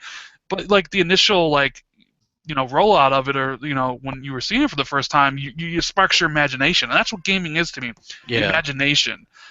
Making me feel like when I was a kid and I went to my buddy's house and I saw Punch-Out for the first time, and just like just being so amazed. The first time I saw Half-Life, or the first time I saw Super Mario 64, and just my jaws on the floor. Like, before I became this cynical fucking jaded prick I am now, where it's like nothing really surprises me anymore, right? Like you get Witcher 3 and it's just like there's too much shit to do, Like I want to go back to the time when you were a kid and it's just everything was just fucking glorious and amazing, and maybe VR is that. Maybe it's like, that experience that you can get that makes you feel, like you're 12 years old again or something. Yeah, I can understand that. You're like looking for that excitement to be there. That's what I'm hoping for too. Maybe that could do something. I don't know. Like you said, I'm not going to get it like the first run of it, because obviously that's not going to be the best run. Like I want to see the games. Maybe when it's cheaper. Maybe when they've worked out some of the bugs and things like that. Is it still going to be relevant? Because anybody that's going to blow $500 on this stuff, make sure that I want to make sure that it's supported. Because look, I picked up a Vita really cheap, but I knew, it was so cheap that I knew that it wasn't really going to get any more support from that point on. But there was enough games in there that I would be able to have fun with it here and there when I go somewhere, whatever. You know what I mean? So, but I want to close out with just one more topic, which is Quantum Break launches in less than 3 weeks, and there's no fucking advertising. Well, there was that shitty fucking trailer with Nirvana. Yeah, there's the trailer. There's the thing that was 2 weeks ago. They're sending out review copies like this weekend or something. No, codes are already out. So you're gonna start seeing people talking about it. You're gonna get the embargo's pretty strict on it. Yeah, but when's the embargo lift? I've seen the embargo. I don't know if I'm supposed to say. I don't think I'm. Well, whatever. I'm gonna guess. I don't know. It's probably gonna be a week before. Well, let's say the reviews can hit April 1st. So that's a good bit of time before the game comes out on the 5th. I think people can start streaming it on the 21st, and like a certain section, and then can stream it again on the 28th. I guess where I'm going here without pulling a calendar out is just that I think that Quantum Break has been, first of all, since Quantum Break was a 2013 reveal, okay, people, it's a household name crap. This isn't like Sunset Overdrive where it came out the first year and people were like, oh yeah, I kind of know what that colorful little jumping game is. This is pretty clear. They've also went and grabbed 3 high-tier actors that right now everybody's watching Game of Thrones. Everybody in the tech industry has seen X-Men. You've got 2 people that everybody knows. Nerds watch this shit, okay? So we all know what's going on. They've got Sean Ashmore writing tweets every fucking day with him basically sleeping next to an Xbox One controller. Then he wakes up, he's brushing his teeth with it. Like, he's doing everything he can. Sam Lake, I've never seen Sam Lake this much. He's almost like the skinnier version of Michael Myers. He's all over the internet. So, I don't know. Yeah, you're not going to see a ton of TV ads. You will. It'll start soon. And maybe it'll start soon, but my point being is that I think they're doing a hell of a job advertising the shit out of it. Aaron Greenberg, just during this podcast, he's had 3 Quantum Break tweets. Yeah. Also, what you can't forget to mention is it is set up perfectly. Division, by the time Quantum Break comes out the 5th, people will be like, all right, I'm over to the Division for now. Yep. Uncharted is still a month out at that point. Yep. There's really no other game coming out in April. Yeah, there's no clear. It is in the perfect spot to succeed. Like, we talked about this before about how Sunset Overdrive, even though Sunset Overdrive is a great game, it was put in position to fail, right? Yeah. In my opinion. I think like Microsoft has given, and that may be because Sony moved the game out and what other like the way the Vision came out, but like to me, Quantum Break is like prime for success. Now, if it comes out and it's great but still sells terribly, then we can have a discussion about like, hey, why did this do bad? Because you can't blame the release date then because it had no competition. So then we have to go maybe Microsoft isn't good at advertising anymore. Maybe something needs to change there. You know what I'm saying? Yeah. So I'm interested in seeing what it does because think about this. Wasn't this supposed to be the week Uncharted 4 was originally supposed to come out? Wasn't it supposed to come out on this week? I think that was originally it was supposed to. They were going to be like pretty much in direct competition. So I'm hoping that you know what, I just would like to see a little bit more than what I see. I don't know. Like to me, I don't really want to see anything though. I don't want the story ruined. Yeah, you know, I was watching something on like I think IGN was doing like a gameplay of it, and then I started watching it, and I was like, no, I'm gonna turn that off because I would rather just play it myself and see how it goes or what have you. So, but I think that hopefully it does well. I would love to see it really kind of shock people. I know there's a lot of people that, for whatever reason, people like always hope that something fails or whatever. I'm never like that. I think that's shitty when people do that. I want to see it be successful. So before we end up, there's a couple things I wanted to ask you. So, what do you think about Tequila Company buying back Rhyme from Sony? Yeah, you know what? I was actually had this to talk, but I wasn't sure if you guys were like wanted to stick around and talk a little bit more. But okay, for those that don't know, Rhyme was this really kind of cool looking game that Sony showed off, and Phil Spencer actually lamented not being able to pick that game up. Remember? Mm-hmm. He says, he actually said, well, man, I wish I would have got it or whatever. Now the developers said that they're looking to put it on more platforms now. So I think that weird situation because it was a Sony-owned IP. Yeah, and and you don't really see this happen very. Microsoft's done it. I think Microsoft sold back Toy Soldiers to Signal Studios, and I think they also didn't they license out like Shadowrun back to somebody. Yes, they did. Yep. But yeah, Sony. You don't really see Sony do this. At least they haven't in a while. I know they sold Crash to Activision, but. All the eggs are in the VR basket. Well, they are, but I mean, this is. I mean, does this kind of say that you think the game's shit? I mean, do we think Sony would give up on a game if they thought it was going to be? I don't know. Like, listen, part of me thought that when you were just talking about it. Part of me thought, well, first of all, I thought the game was going to be terrible anyway. But I did. I really thought the game was going to be awful. And it's a Sony game. It's terrible. No, I'm gonna give credit where credit's due. Where I'm gonna sit here and tell you that Phil Spencer's been in gaming for so long, he didn't pass on it because he was bored. Well, he passed on it because their previous game was a pile of shit. Oh, okay. So I'm sure you guys played it, right? It was that side-scrolling zombie game. What was it? The one where you're in the car running shit over? No, it was a side-scrolling game. What was the name of this? Now it's gonna bother me. Hold on. The fact that you don't remember it actually proves your point. Daylight? No. I remember being really hyped for this game. I bought it like the second it came out, and I was, what is the name? My point though was that what I was saying, and Crap kind of like helped me prove my point, was if Phil Spencer passed on it, it means it's probably not coming from a good place, and that's the developers. My point being is that. Myself personally, though, the other half of me thinks that Sony is... They made Deadlight. Yeah, Deadlight. You guys remember that game? Oh, Deadlight. That wasn't really... Yeah, I guess you could say zombie. If you said more the Inspector Gadget guy who jumped around, yeah, I would have... Well, yeah, but that was their previous game before they did this, so, like, I'm assuming they went to Microsoft and was like, hey, we're going to make this game, and Phil Spencer or whoever's like, not after your last game, you aren't. No, you're not. Yeah. And, I mean, here's the thing. Listen, the same thing happened with... The Witness, okay. Oh, it's glorious. It's glorious. 10 out of 10, it's glorious. It failed. Nobody bought that shit. What did they say? 5 million people bought it over the two platforms. Failed. 500,000 or whatever. 500,000. I don't know what it was. I don't know. It's awful. We have Jonathan Blow literally on his knees in front of Redmond right now. This is all ridiculous. And does anybody have any numbers? Did Soccer Cars sell better on Xbox? I doubt it because Sony gave it away. Yeah, it's tough to compare. Okay, you can compare because you could tell who actually downloaded it for free and who bought it, but I still think that basically Xbox still had over 1 million. No, yeah, they announced 1 million, which is a lot. Right. I mean, $20. Right. I mean, you really can't compare it, number one, because you don't know how many people on PlayStation download it for free, and it came out 8 months beforehand. So right. Sony's had 8 months of sales, where Microsoft's only had 1. It's a really tough comparison. It was either late January or early February that Aaron Greenberg announced that the 4 games that were exclusive over the holiday for Microsoft all sold over 1 million. I've said this since I first started BGST, if you want to go back almost 2 years ago, and I said that basically Microsoft 360 and Xbox One consumers were just a better crop. We purchased the exclusives. We actually support the team.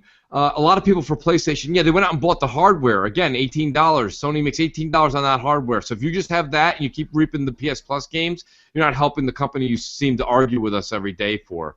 This is the same shit. Sony's in a lot of trouble. They're in a lot of trouble. They're 2.5 years into this generation. They've got 1 or 2 games out that you could say are decent.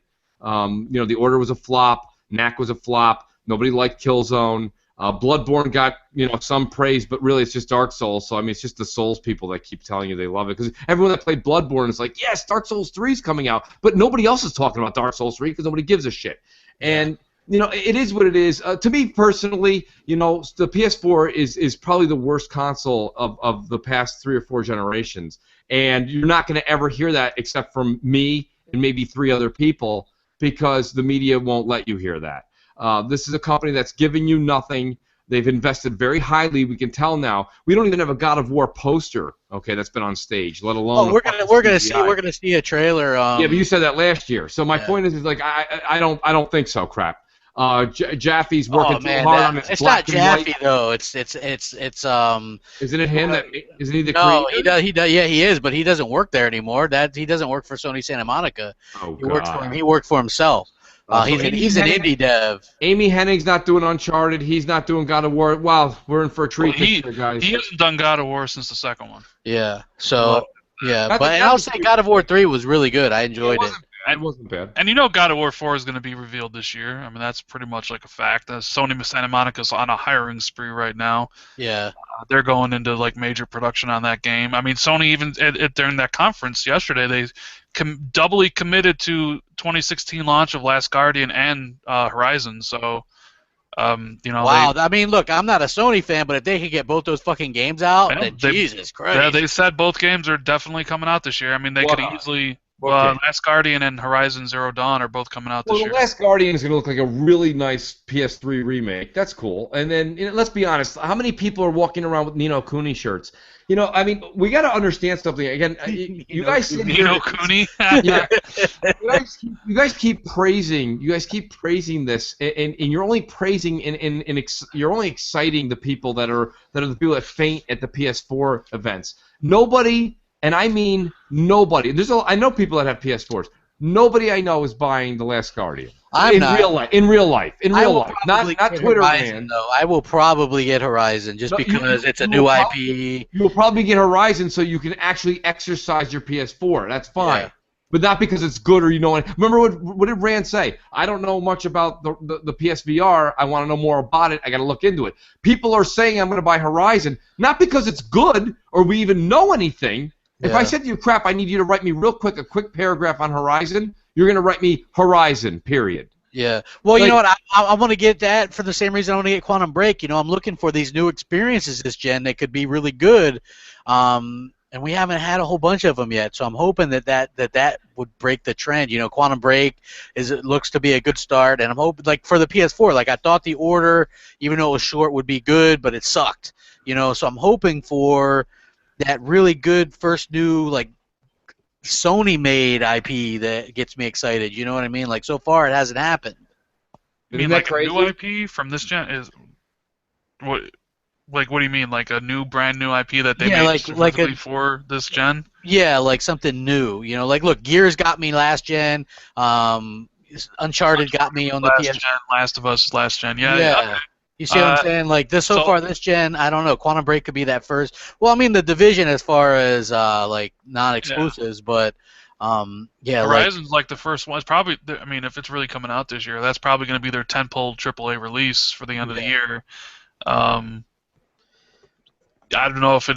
I mean, you would go up against head-to-head with Gears 4. I didn't see it, but somebody just tweeted me. IGN just gave The Division a 6.2. Is that true? Ugh. Let me look. I just saw it on Twitter. I didn't see that, but Sony didn't have the marketing rights, so. I mean, I could see why. Well, here's the thing. I could see why somebody would rate this game low. Okay, like it's same thing with Destiny. Like, I could see why Destiny was rated low. I mean, let's see what it says here. The verdict. There's definitely some 6.7. There's definitely some decent meat to chew on in the Division, but it's usually surrounded by too much gristle to enjoy for long. Both in combat and out, there are some clearly good ideas, which I agree with, especially the tense and dangerous Dark Zone, that's true, but they're not spread evenly or interwoven cleanly enough to form a cohesive, consistently enjoyable loop. I'd slightly disagree. Ultimately, the Division's overly busy, conflicted design philosophies drown its best ingredients in a bland slurry that never quite comes together into a cohesive dish. Slurry, Jesus. Hey, Christ. this guy took a couple too many English courses. But other than that, I mean, like, I'm not gonna fault this guy for this. I mean, it's his opinion, I have said, like, the shooting's not very good, the cover's not very good, the side missions are repetitive to a fault, right? But you know, I enjoyed It's fun. myself. It's fucking fun. I had fun. And that's all I wanted. That's all I want out of a video game is to be fucking fun. Like, that's why, you know what, I was happy. I didn't look at another fucking review when I reviewed it. I was just like, I'm going to get the review out. Everybody kept asking me, hey, crap, you're going to review it? I was like, yeah, you know, I'll go ahead and do it. It was fun. You know, I gave it a 9 out of 10. I said, hey, look, there's some repetitive shit in there. There's nothing new as far as like shooting, but you'll have fun, especially if you play with other people. The Dark Zone to me is the dark horse, so to speak. Just there's so much. I've never experienced something like that before in a game, and so I like that, you know.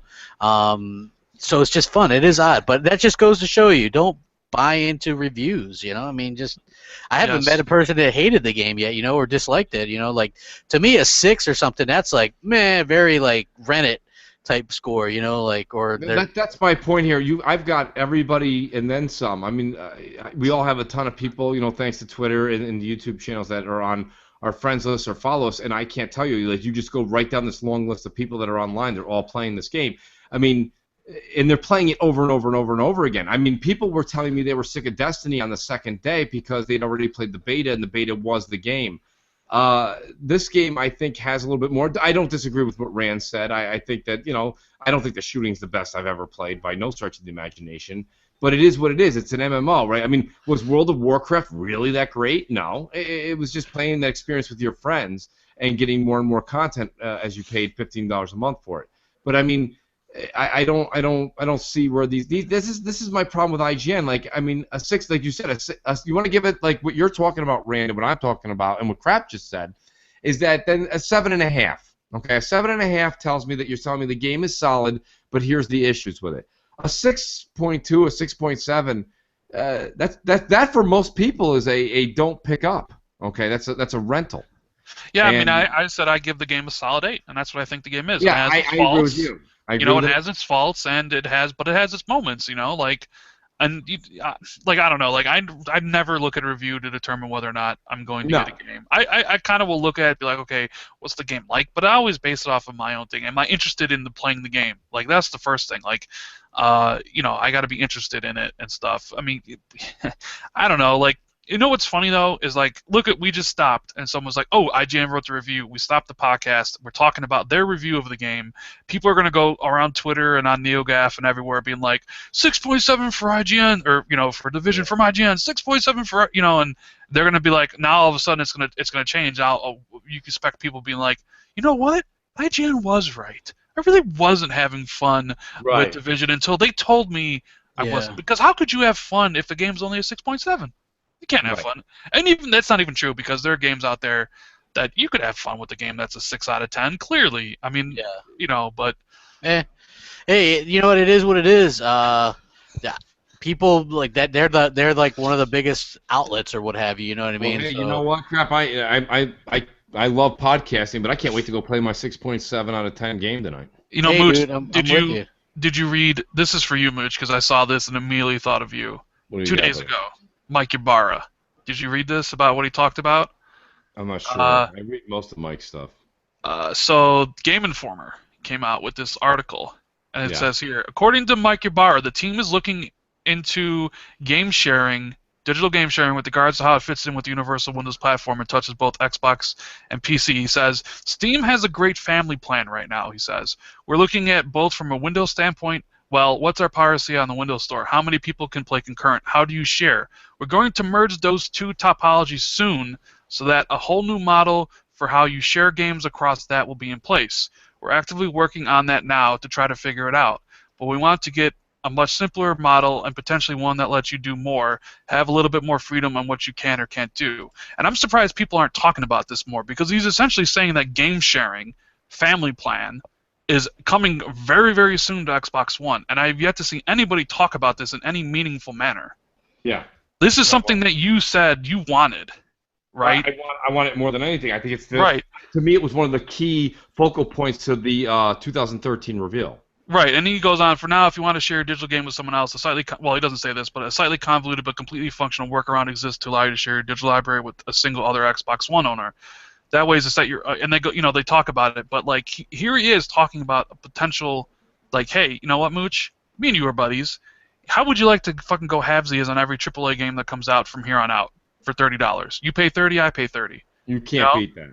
And you essentially, so then like this could be a game, like let's say Microsoft adopts this across the board, like you could essentially save a shitload of money. People might buy more games, and the fact that like Ybarra is openly talking about it, also he wants to also get party chat up to 64 people too. I don't know if you saw that as well. Yeah, I wonder why. Maybe they got something in the works. Yeah, but I mean, Crap, what do you think? I mean, do you?